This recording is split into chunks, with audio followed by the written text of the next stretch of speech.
Mūsdienās ir grūti iedomāties telpu bez telpaugiem. Tie spēj piešķirt mājīgumu, miera sajūtu un ļauj uzplaukt jebkuram interjeram, uzlabojot gaisa kvalitāti un sniedzot dabiskās vides avotu.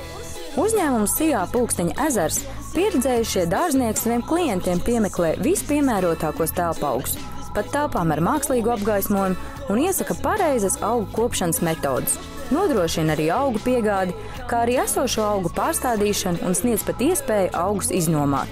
Mēs atšķiramies ar to attieksmi pret klientu, jo mums tie projekti varbūt nav grandiozi miljonu projekti. Mēs strādājam arī ar tādiem mazākiem birojiem, bet mēs cenšamies to telpaugu sajūtu, kas tur ir, realizēt tā, lai būtu ļoti, ļoti individuāli pieeja. Es domāju, ka tas ir tas galvenais, ko mēs varam piedāvāt klientiem.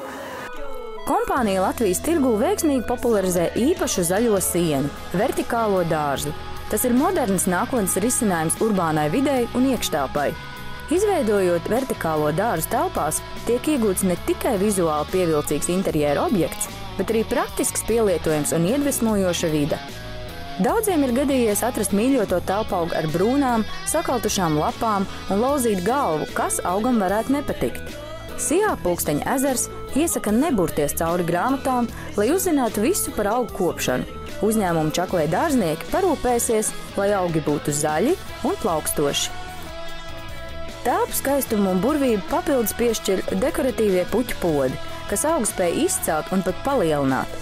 Kompānija aicina ikvienu izmēģināt apzaļumot savu darba vidi, padarot gaišāku un patīkamāku ikdienu. Tas mans gandarījums, tas apkārtējais cilvēku gandarījums un tas klienta gandarījums. Viņu vakar vēl saņēma e-pastu no klienta. Paldies! Tas dārznieks atnāca, viņš tās puķis samīļoja, tur viss ir kolosāli. Tas ir tas gandarījums.